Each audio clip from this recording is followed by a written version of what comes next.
30 years of joyfulness. Hello, good afternoon, and welcome to the Midday News.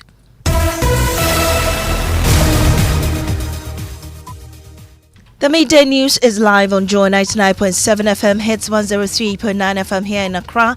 We're live on Love 99.5 in Kumasi, myjoyonline.com. We're also live in all 16 regions of Ghana via various affiliates, live on X Spaces, Facebook. The Midday News is supported by Petrosol Platinum Energy, energizing dreams. This afternoon, National Communications Authority orders 62 radio stations to shut down over regulatory violations, with details coming up shortly. Also, nurses and midwives expected to call off their strike today as Parliament's Health Committee and Health Ministry officials hold crucial meeting to persuade them. Also coming up, national security officials deployed to examination centers after 10 people, including 6 supervisors, were arrested on the first day of the 2025 BEC examination. I was in a conversation with the NIB boss in the Ahafo region, and I mentioned to him some of the hotspots that we had discovered based on the responses that were coming from there. And so he gave me the assurance that they were going to deploy some of their staff to those areas. We have details of that coming up. Also in sports, Ghana's Black Queens drop in latest FIFA rankings following inconsistent form under head coach Kim Lasbiokigren. And later, President Mahama describes 5.3% Q1 GDP growth as a good sign, assuring his government will provide stability across all sectors and work towards prosperity for all. It is in our interest that the macroeconomy is stable and that our currency is stable. The first quarter GDP results have come, and they've come in at about 5.4%, which shows that the economy is returning to a path of growth, and it should be a good sign for us. We have more as the president says he's scandalized by the sidelining of PTAs in recent times and stressed that their full participation must be restored to ensure stronger collaboration between schools and communities. These and more with me, Maame, Nyamekye, Thompson. This is Joy News, independent, fearless and credible. Stay for details.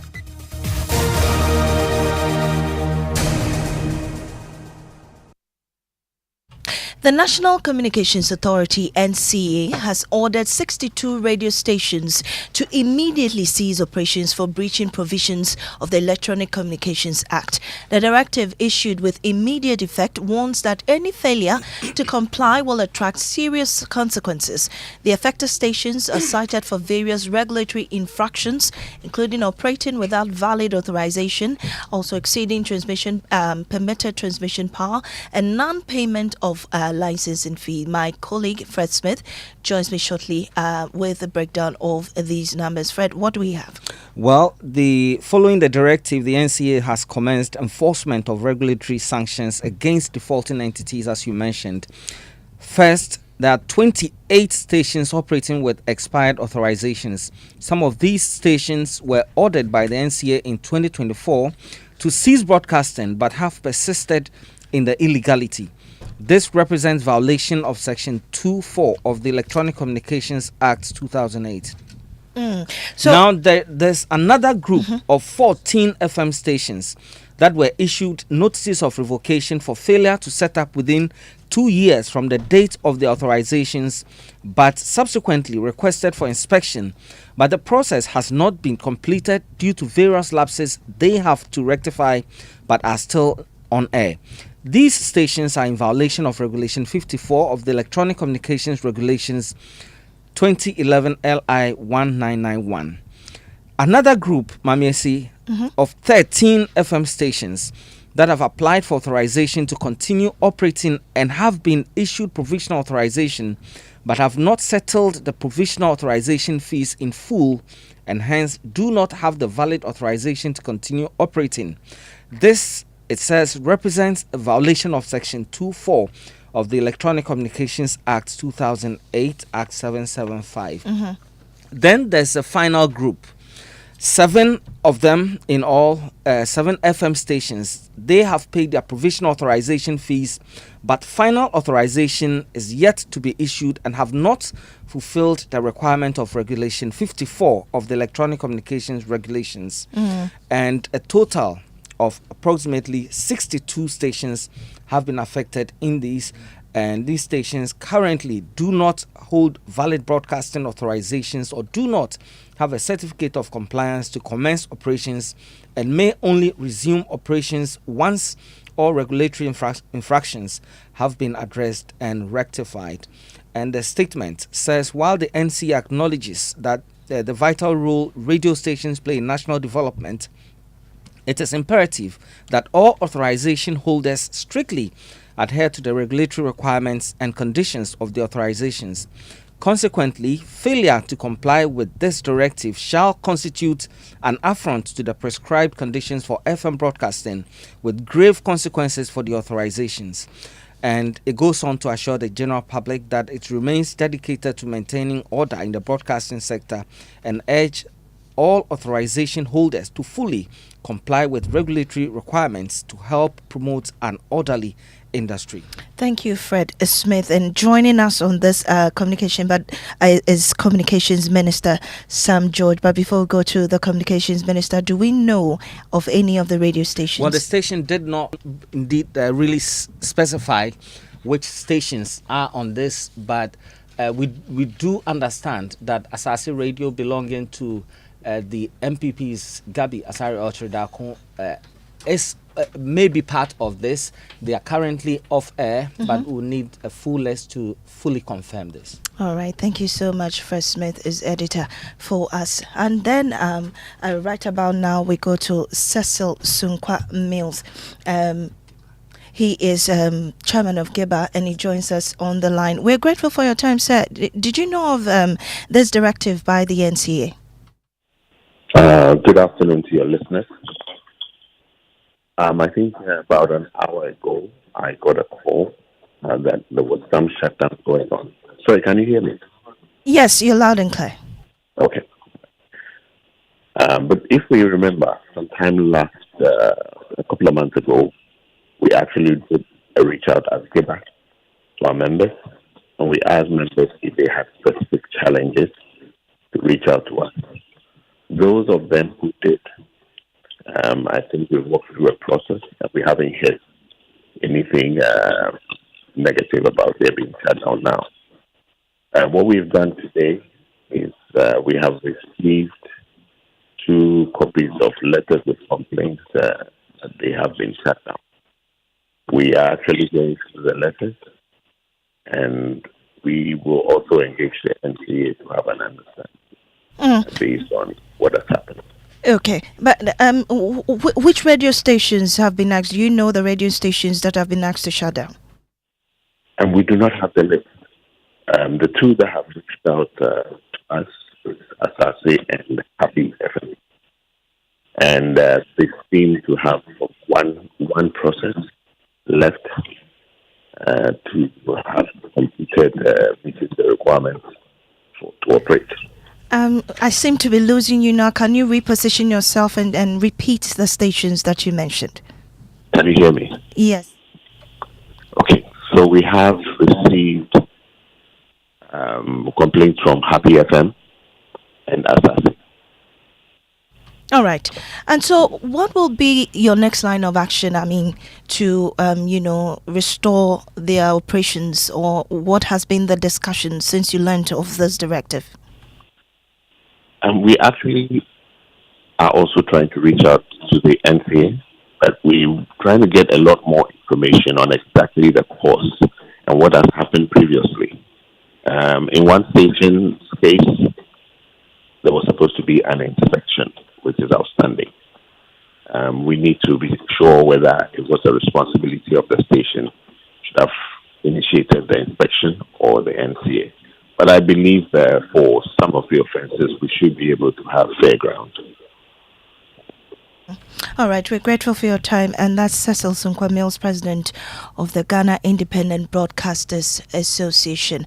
Well, right about now, we head to Parliament, where there's a potential breakthrough for nurses' strike, as meeting between the striking nurses and Parliament's Committee on Health could potentially bring an end to the ongoing industrial action. A meeting between the nurses and Parliament's Committee on Health scheduled for this afternoon could potentially lead to a breakthrough Bureau in the industrial action. Sources indicate that the nurses might call off their 10-day strike following the discussions.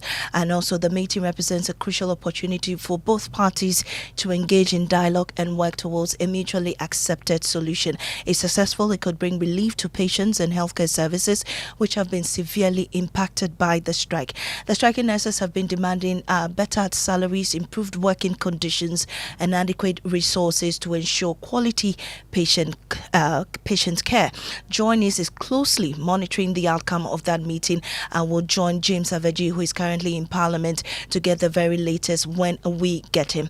Now, the National Intelligence Bureau has deployed officers to selected BEC centers nationwide to boost security and curb malpractice. According to WAEC, 10 people, including 6 invigilators and a supervisor, were arrested on the first day for engaging in malpractices and handed over to police. Speaking on the AM show, WAEC's head of public affairs, John Kapi, confirmed the arrests and stressed ongoing collaboration with the Ghana Education Service and NIB to minimize the practice. The reported cases are about 10. We had one supervisor who had a mobile phone. He had taken snapshots of the questions and posted on social media. There were 6 other invigilators who also had in their possession mobile phones, and on the mobile phones were pictures of the questions. There was also one lady who described herself as a fashion designer. She had in her possession photocopied responses that she was going to distribute to the candidates. And then one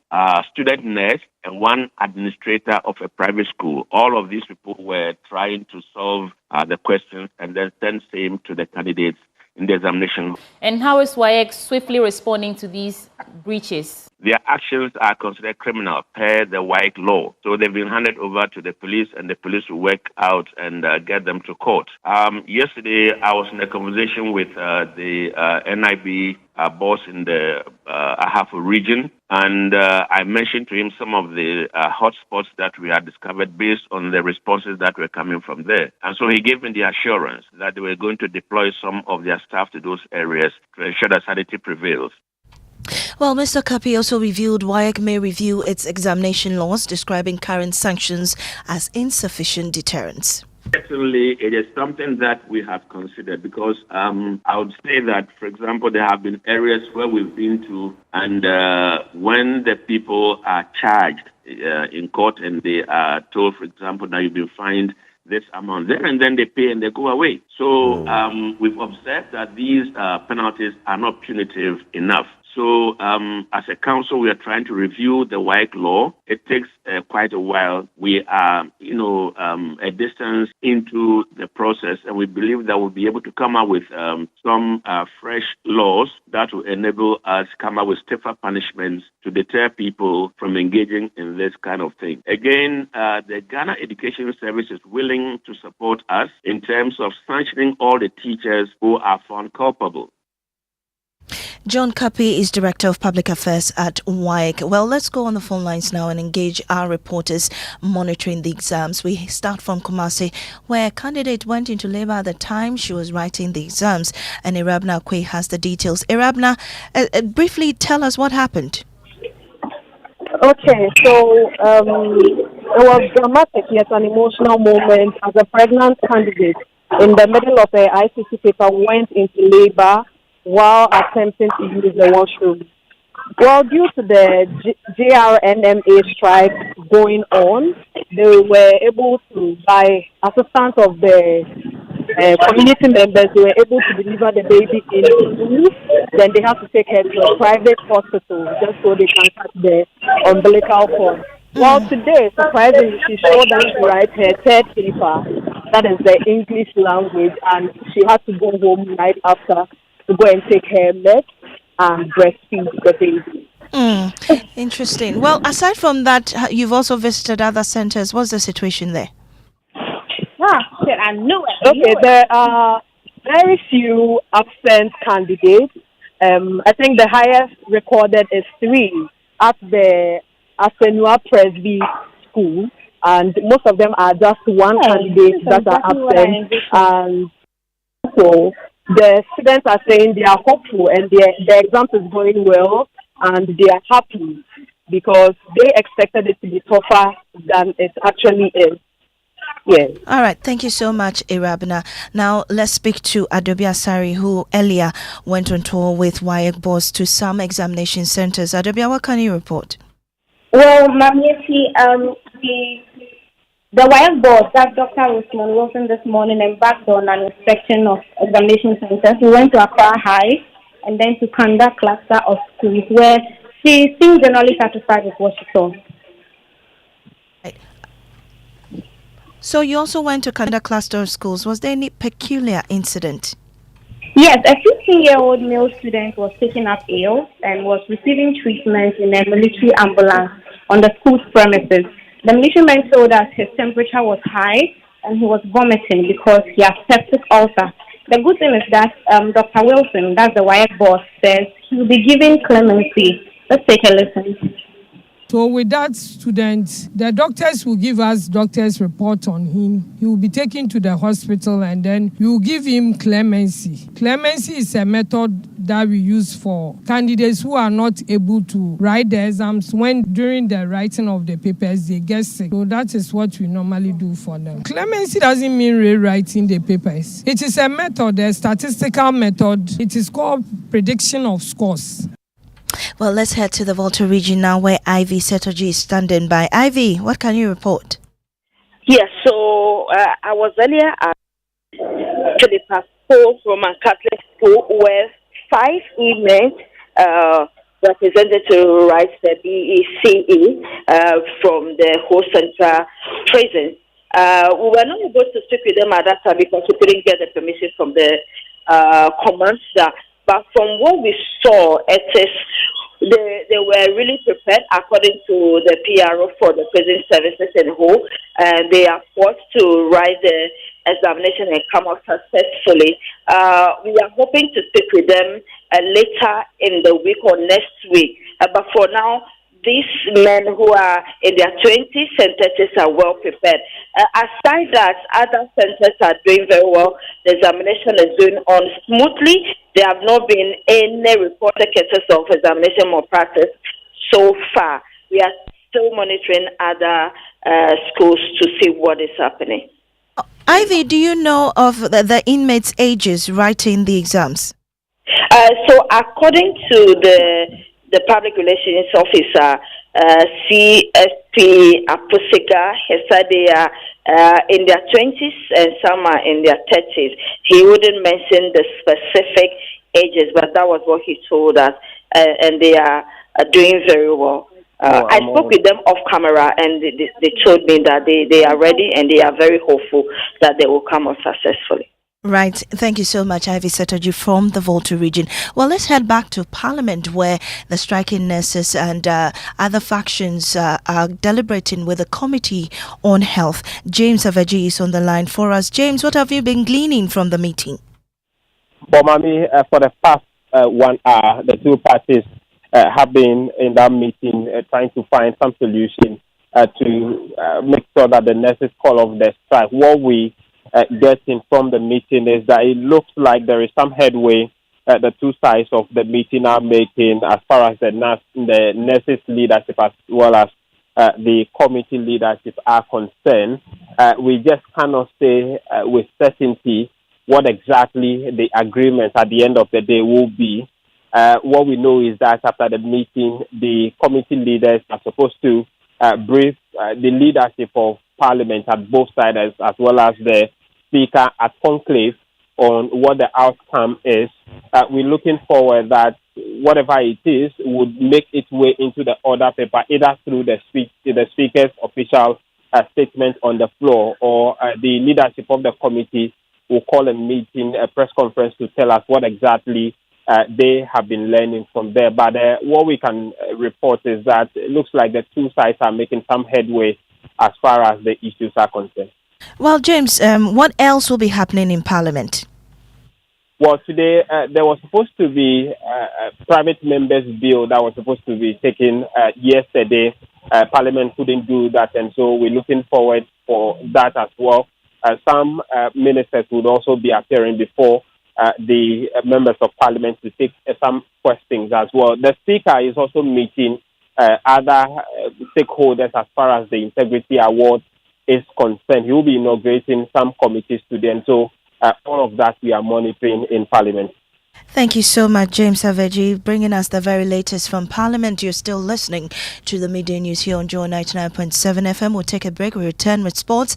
And also, President Mahama describes 5.3% Q1 GDP growth as a good sign, assuring his government will provide stability across all sectors and work towards prosperity for all. It is in our interest that the macroeconomy is stable and that our currency is stable. The first quarter GDP results have come, and they've come in at about 5.4%, which shows that the economy is returning to a path of growth, and it should be a good sign for us.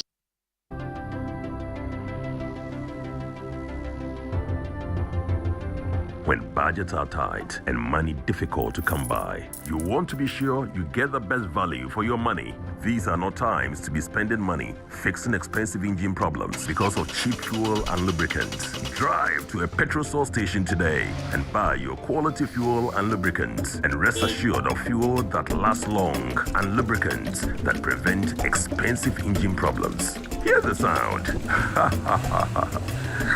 Petrosol, clean fuel in full quantity. When I wake up in the morning, I brush my teeth with Kale Charcoal toothpaste. This gives me confidence all day. Anytime you meet Amma, don't be surprised I smile showing my beautiful white teeth because I don't have cavity thanks to Kale Charcoal toothpaste for its natural charcoal properties. In fact, we are like twins. I can't go without my Kale Charcoal toothpaste. That be why I dey use Kale Charcoal toothpaste morning and night when I dey go bed safe. It dey make my teeth white when it dey comot every scent from my mouth inside. My confidence level they go up, so I dey show my 32 teeth all.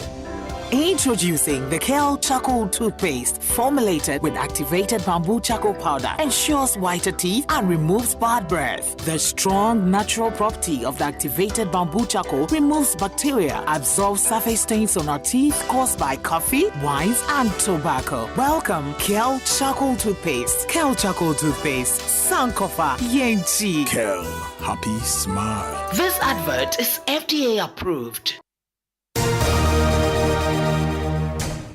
Welcome back to the Midday News. Mubarak is ready with sports. Yes, Maame. So Ghana's Black Queens have dropped one place in the latest FIFA rankings. They now sit 65th globally and 5th in Africa. Now the slip follows a run of 4 games under coach Kim Las-Björkegren with just 1 win.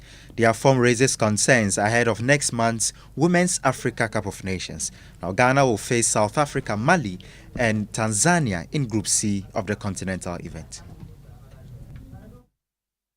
Thank you so much, Mubarak, for that update. Now, President John Mahama has described the 5.3% growth recorded in Ghana's economy during the first quarter of 2025 as a good sign.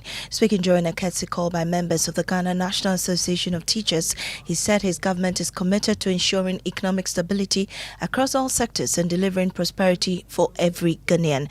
Government statistician Dr. Alassane Idrisu this week announced the GDP figures in Accra and also expressed optimism about the economic's trajectory. He noted that the first quarter performance points to a rebound as the 5.3% growth rate marks an improvement over the 4.9% recorded during the same period in 2024. In the past, fiscal indiscipline has led to throwing the macro economy out of kilter and created macroeconomic instability, depreciating currency and all that. And it affects all of us because it affects our quality and standard of life. A better performing macroeconomic environment gives investors and business people more predictability, and so they're able to plan better. And appreciating currency, a strong, stable currency, also improves our earnings because it is in our interest that the macroeconomy is stable and that our currency is stable and that our economy is growing and creating prosperity for our people. The first quarter GDP results have come, and they've come in at about 5.4%, which shows that the economy is returning to a path of growth, and it should be a good sign for us. If at the end of the year we end at above 5% growth, then it means that the economy has started is expanding instead of growing negatively. And so we'll continue to pay attention to that in order that we're able to create stability for every sector, and we're able to have more prosperity for our people. Well, the president also touched on the role of parent-teacher associations in the education system. He said he was scandalized by the sidelining of PTAs in recent times and stressed that their full participation must be restored to ensure stronger collaborations between schools and communities. The review, when the report was presented to me, there was one of the issues that came up about decentralization. And I think that is the way to go. So we'll be engaging you on the Education Forum report. But one of the highlights that I picked up was how to decentralize so that we have better supervision at the district level and we have better quality outcomes. Because I think that it's easier for the education service to supervise and monitor schools at the district level than for us to try and do it from the center. And so that's one of the issues we'll be taking up with you. And then also issues to do with community and PTA participation in the management of school. The trend everywhere in the world is to give communities a say in how their schools are run. And that's why I felt very scandalized when PTAs were virtually shoved aside and not allowed to be a part of the running of our schools, especially at the secondary level. And so I believe that PTA participation must be fully restored so that they work with teachers and the administration of the schools to make sure that the schools are run properly and that our children are getting a good outcome in terms of teaching and learning. Away from that, as Ghana joins the global community to mark the 2025 World Day Against Child Labour, the Commission on Human Rights and Administrative Justice, RAJ, is warning that child labour remains widespread and dangerous in the country. Over 1.1 million children aged 5 to 17 are involved in some form of work, with nearly 30% of them exposed to hazardous conditions. Despite laws and progress on paper, weak enforcement and poverty are forcing thousands of children out of the classrooms and into harmful labor. And Fred Smith joins me once again in studio with more on this. And Fred, what's the key message from SRAJ on this year's World Day Against Child Labor? Well, SRAJ is warning that child labor remains a serious human rights crisis in Ghana. Over 1.1 million children, it says, aged between 5 and 17 are engaged in child labor, and nearly 30% work under hazardous conditions that harm their health, safety and development. The theme for this year is progress is clear, but there's more to do. And it says it's a call to accelerate action. Many of these children are found in agriculture, domestic service, street vending, mining and informal work settings, and over 500,000 working children are out of school, with 68,500 never attending and more than 389,000 dropping out of school. Thank you so much, Fred Smith, editor on our health desk. Now, Managing Director of Metro Mass Transit Limited, Caesar Kale, has hinted at retooling, including a larger fleet of buses for intra-city operations to complement the government's 24-hour economy policy. Speaking during a visit to the Sunyani branch, he also said they have plans to revive undeserved and abandoned routes. He urged the staff of Metro Mass to offer more to boost revenue. Precious Semafo has more. As part of efforts to reset Metro Mass Transit Limited, the new management led by Director Caesar Kale visited the Sunyani branch to ascertain its current state, take stock and hear the concerns of staff that are affecting operations. Highlighting the gains and expectations, the Sunyani manager Nyamekye Atram said they currently operate 15 buses on 5 routes out of the previous 14. He appealed for their challenges to be addressed. Our major challenges are grouped them into administrative, operational, and infrastructural. We have an existing minor bus repair imprest, which is now inadequate given the number of buses that we are running as of now.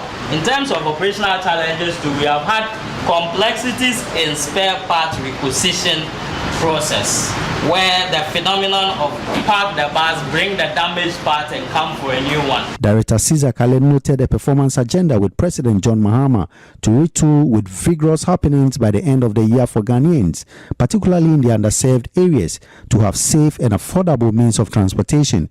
He said they are repositioning with more buses to complement the government's 24-hour economy policy. If we look at the 24-hour economy, the 24-hour economy would thrive very well mainly in the bigger cities. And so I am aware that the president, His Excellency John Dramani Mahama, is in talks with other companies that will help bring in more EV buses. So we think that maybe by the close of the year or early next year, there should be no less than 90 to 100 EV buses coming in to support the 24-hour economy.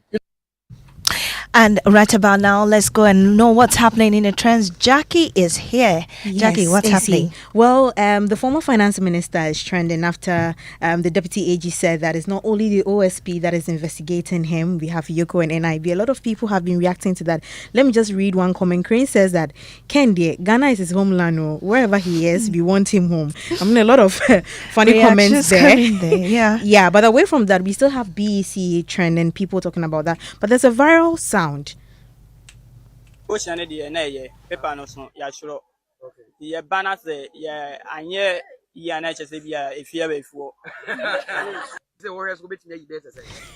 Yeah, so that's the guy. I mean, a lot of people making fun of that video out there on social media.